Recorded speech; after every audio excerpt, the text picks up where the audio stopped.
Why hello everybody, Spencer here, also known as Lego Dude 11, and in today's video, this is a brand new TV show review, and this one is for Star Wars Visions, something I have been looking forward to for a while, but this one is a full season review.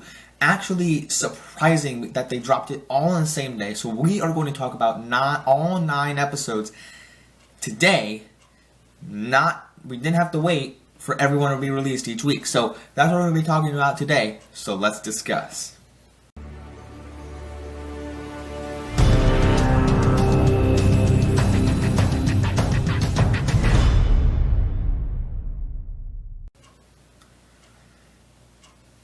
Alright guys, so today I'm not going to be talking about each individual episode, well, I kind of am. I don't do breakdowns. If you're just tuning into this is your first time watching one of these reviews, what I do is I take notes. I actually have notes on the show itself right here in my notebook, but I'm not one of those people to break down each episode, because that's kind of pointless. What I do is I like to elaborate on the show itself and what I love about each episode in particular, or if it's a movie, what I like about the movie, but this is a show. So I'm going to mention the score right off the bat. I always like to talk about the soundtracks and everything I review. Each episode has great soundtrack to kind of represent the setting and area that they're in. For example, the first one, the duel episode, which is actually one of my favorites, it kind of has a nice hint of Duel of the Fates theme from, I think it was Duel of the Fates, which was episode 3 of Star Wars, The Phantom Menace.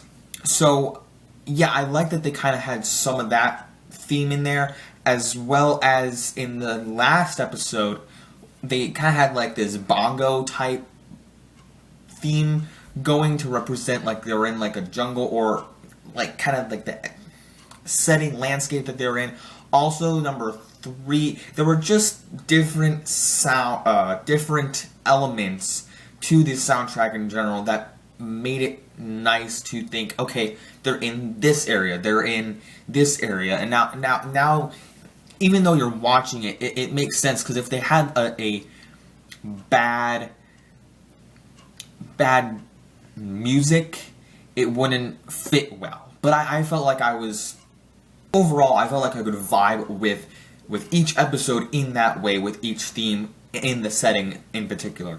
So with that going forward, I love the transitions with each episode. If you don't know what I mean by transition, what I mean by that is, in Star Wars, in the movies, in the original, they would always have a transition from scene to scene where it would shrink with a circle, or with a panel, with a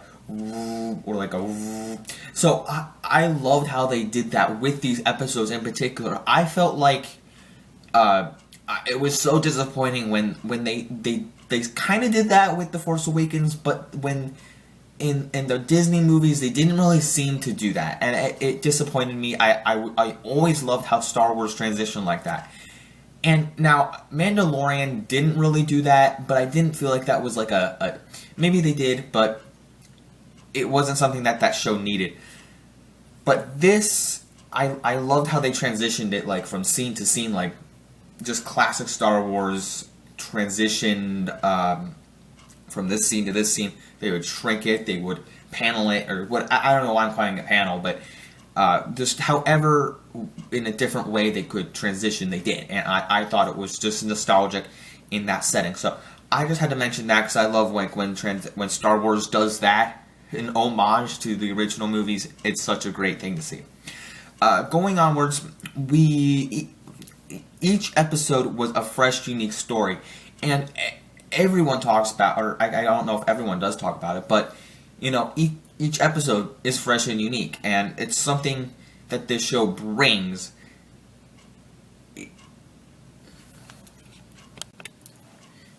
Is its taste to the original Star Wars movies. It's not trying to create anything new. It's not trying to duplicate anything. It's not like saying The Force Awakens and create these new characters. It's trying to establish ground and make like these fresh take. It's a fresh take on Star Wars and create background to these other characters and sides of the galaxy that we haven't seen.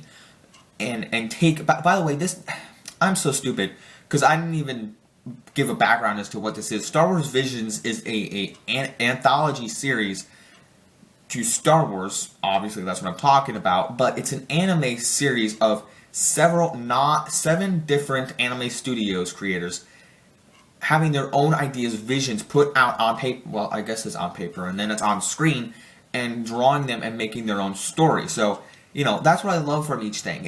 Each episode is fresh and different. And let me elaborate. Let me go on to like my overall thoughts on each episode. So 1 is my favorite episode, not of overall, one of my favorites, and 3 and say 8 is my favorite as well. And there are a few in there. Number 4 I like as well, with the ending battle. Like, they have these droids, and I like how they have the droids in there working with the villain, and the villain, like the village bride.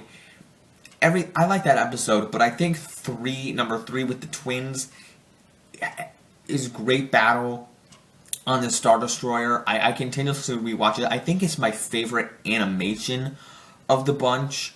Again, saying number 4 as well has great animation. But number 1 is great for the black and white, and then you see the only color you see in the first one is the lightsaber blades.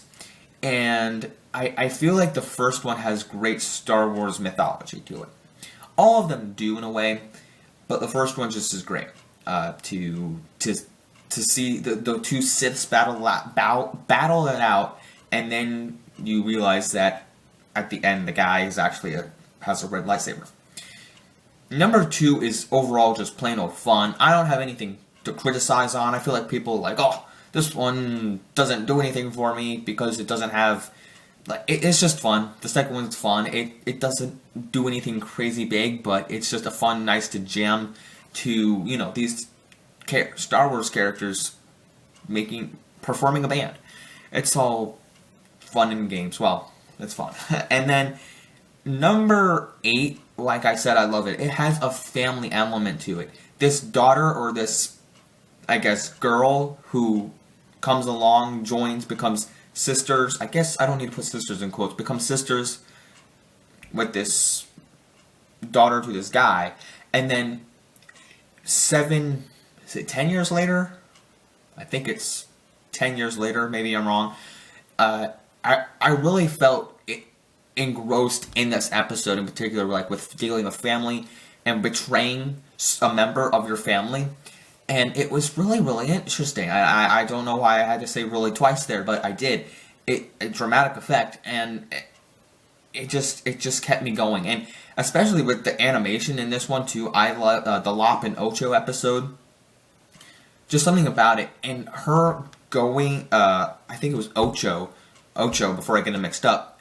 Getting the Imperial officer taking her to not the Death Star, but the dark side, if you will, and becoming a part of that, and then Lop taking the responsibility as a Jedi, going to save her, doing the whole battle at the end there. I fell in love with the episode. I think that's one I just would rewatch automatically. I've rewatched the twins. I've rewatched that one.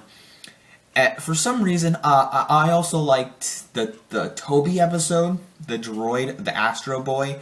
That one was fun as well. I think I like that one more than the Tatooine Rhapsody episode. In a way, not that, again, the Tatooine Rhapsody is bad, it's just the Toby episode had more to it. And even though that one was more fun, it wasn't the best, but I had more of a good time with that, seeing him defeat the evil Sith, Toby. And the 9th Jedi episode, I might have to rewatch that one again. I rewatched the ending to see if I could grasp any more of it, but I might have to rewatch it from start to finish. I didn't particularly understand the story. Maybe I missed something. Maybe I just was unfocused at the time, but I don't know. The 9th Jedi, to me, as of this recording, I don't know what to say much of it. I don't know. I feel like I lost something. I was like, I understood the story. Like, these Jedi were held captive, and then this other, like, ancestor had to go rescue them, and she became the ninth Jedi. Like, that's all I pretty much know, and I'm saying I know it's terrible. Like, did I even watch it? I did. It's just I didn't grab to it as much as I did the other episodes, but then again, I might have to watch it again. So I'm kind of getting off track here. That's what I thought of them. So there are some references throughout as well in this show. I love the tie-ins. Okay. Had to get a drink break there. Excuse me. So yeah, the different references are really nice. In particular, they have a Wilhelm scream in episode 2, which I think is the Tatooine Rhapsody, when I think Boba Fett shoots, or someone shoots at Boba Fett. Boba Fett's in the show, and Tatooine Rhapsody. Also, Jabba the Hutt is in there as well. I think, yeah, Jabba the Hutt is in there as well, which is a nice nod. Inclusion, I guess I should say. They have a Wilhelm scream. They have couple times, or maybe even a few times, they say, I've got a bad feeling about this, so nice little reference there. There was also a reference as well, I don't remember what it was, but there were just other references from Star Wars in this show, which is great. And seeing, like I said, Boba Fett, Jabba the Hutt, a couple characters here and there, they don't have big cameos, but it's great as well to see familiar faces, I guess. Also, like I mentioned the animation, just like episode 1, episode 3, episode 8 were probably my favorite animations. Episode 4 and 5 did have great animations as well. Just, those are, I like those animations. Just overall, I love this style of animation. Like, I'm not a big anime fan, but to see this anime style translated with Star Wars, is one of my favorite things. Like, I would just continuously rewatch this because, I'm not going to sit down and watch Goku or any other anime, but this one is definitely got me into just rewatching this show. Episode 9 in particular was my least favorite one. Just the animation didn't grab me as much as the other ones. And like the story was alright, number 9. I don't know what it was. I lost interest. Not saying number 5. I'll have to rewatch number 5 because I like that one more. But number 9, it lost me. I don't know what it was. I think it was just the animation, and by the end, I was like, alright, that was fine. I don't know. It was meh. For me, if someone's asking me, what's my least favorite? I don't really know. I think like 2 and 9. Again, 2 was fun, but it was short. But number 9, it lost me. I don't know what it was. I liked it, but I don't know. I don't want to dread on. But that's my thoughts on that. It lost me, and the animation wasn't my favorite style in number 9. So there you go. So that's that. And then pretty much the last thing I took was the voice acting. The voice acting in this was like better. I shouldn't say better than what I thought. Was different than what I thought. I looked up who the cast was, and we had episode 3, which is one of my favorites, had Brie Larson as, who's Unikitty? Or, no, Brie Larson is Captain Marvel. Alison Brie, or maybe it even was Brie Larson, someone called with the name Brie in her name, did the voice of Am, and then Kare was Neil Patrick Harris. And then episode 7, which was The Elder, I also like that episode as well. Forgot to talk about that one. I did like that. I like the creepy guy. The Elder was kind of unique. And I like that battle. The guy who fought The Elder was David Harbour, which, Stranger Things guy. He voiced Red Guardian and Black Widow, so that was neat to hear him do a voice in this show. And Simu Liu, who voiced Shang-Chi, did a voice. I think that was in The Ninth Jedi, if I'm not mistaken. So, yeah, really nice voice acting cast here. Not too much else to talk about, but I like the different casts they got going on throughout here. And those are all the notes I took. those are all my thoughts as well. I don't want to take too much of your guys' time, and I don't want to drag on too long, but I talked about all that I pretty much wanted to talk about, and if there's anything you have a question on, feel free to drop and ask down below. I just had a great time with this show. I will continuously rewatch it. I wore this shirt for this in particular, the Star Wars shirt for Star Wars Visions.